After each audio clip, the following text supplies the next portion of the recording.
Can you tell us a small story about Janmashtami? Yeah. So Janmashtami ಅಂತ ಹೇಳಿದ್ರೆ ಕೃಷ್ಣನ birthday ಆಯ್ತಾ. ಸೊ ಕೃಷ್ಣನ ಬರ್ತ್ಡೇ ಅಥವಾ ಅವತಾರ ಅಂತ ಕರಿತೀವಿ ನಾವು. ಆ ಕೃಷ್ಣನ ಅವತಾರ ಹೇಗಾಯ್ತು ಅನ್ನೋದಕ್ಕೆ ಒಂದು ಶಾರ್ಟ್ ಆಗಿ ನಾನು ಕಥೆ ಹೇಳ್ತೀನಿ. ಕಂಸ ಕೃಷ್ಣನ ಮಾಮ. ಸೊ ಅವನು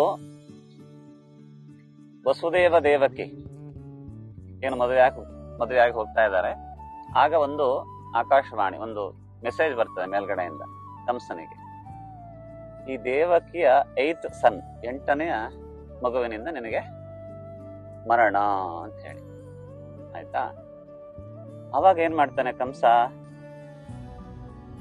ಆ ದೇವಕಿನ ಒಂದು ಜೈಲೊಳಗಡೆ ಹಾಕ್ಬಿಡ್ತಾನೆ. ವಸುದೇವನ ದೇವಕಿನ ಒಂದು ಜೈಲೊಳಗೆ ಹಾಕ್ಬಿಡ್ತಾನೆ.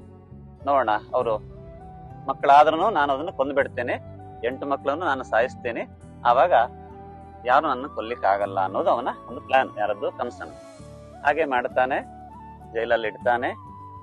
ಹಾಗೆ ಒಂದೊಂದೇ ಮಗು ಹುಟ್ಟುತ್ತೆ. ಮಗು ಹುಟ್ಟದ ಹಾಗೇನೆ ಅವನು ಅದನ್ನೆಲ್ಲ ಕೊಂದ್ಬಿಡ್ತಾನೆ. ಆಯ್ತು, 7ನೇ ಮಗು ಆಯ್ತು, ಇನ್ನು 8ನೇ ಮಗು ಹುಟ್ಟುತ್ತೆ. ಯಾರು? ಅದೇ ಕೃಷ್ಣ. ಭಗವಂತನೇ ದೇವಕಿ ಗರ್ಭವನ್ನ ಪ್ರವೇಶ ಮಾಡಿ 8ನೇ ಮಗುವಾಗಿ ಹುಡ್ತಾನೆ. ಆ ಹುಟ್ಟಿದ ದಿನವೇ, ಅಂದ್ರೆ ಅವತಾರ ಮಾಡಿದ ದಿನವೇ ಅದು Krishna Janmashtami.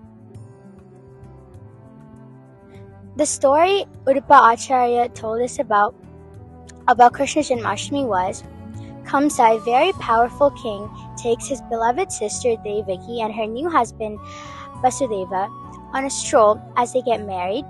And while they're on the stroll, they get a message from the sky saying Devaki's 8th kid's gonna kill Kamsa. And Kamsa is obviously very scared, and he locks Devaki and Vasudeva up, and he decides to kill all of her children so that he can protect his life. And the 8th kid born to Devaki and Vasudeva is Krishna, and this day is celebrated as Krishna Janmashtami.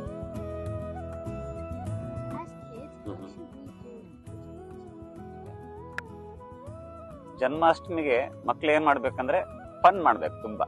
ಯಾಕಂತ ಹೇಳಿದ್ರೆ ಕೃಷ್ಣ ದೇವರ ಅನೇಕ ಲೀಲೆಗಳು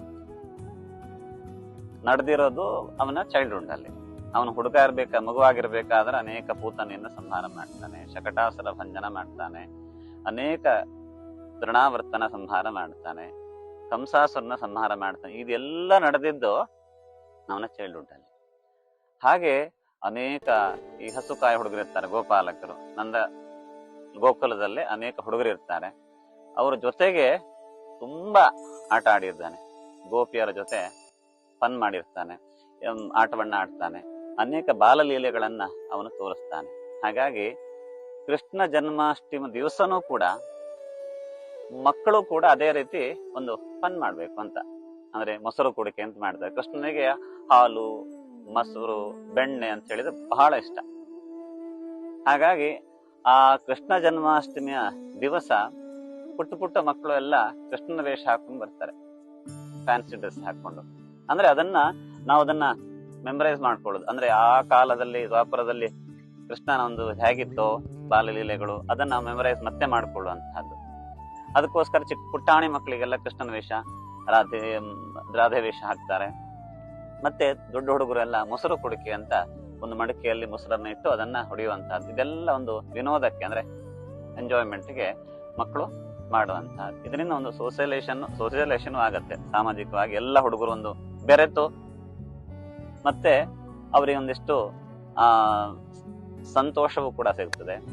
ಹಾಗೆ ಈ ಒಂದು ಏನ್ fun ಮಾಡ್ತೀವಲ್ಲ, ಅದರಿಂದ ದೇವರಿಗೂ ಕೃಷ್ಣನಿಗೂ ಕೂಡ, ಯಾಕಂದ್ರೆ ಅವನು ಅದೇ ತರ ಅಂತ ತುಂಟಾಟಗಳಿಂದ ಕೃಷ್ಣನಿಗೂ ಕೂಡ ಬಹಳ ಖುಷಿ ಆಗತ್ತೆ, ಅವನಿಗೂ ಕೂಡ ಸಂತೋಷ ಆಗತ್ತೆ. ಹಾಗಾಗಿ ಮಕ್ಕಳು ಕೂಡ ಇದನ್ನ ಸ್ಪೆಷಲ್ ಆಗಿ ಈ ರೀತಿಯಾಗಿ ಸೆಲೆಬ್ರೇಷನ್ ಮಾಡುವಂತಹದ್ದು ರೂಢಿ. So most of the events that happen with Krishna, like destroyed many demons and he had so much fun with all his friends and all the gopis. And this was all when he was a little kid. So as kids, we should also enjoy all the things, and that's going to make him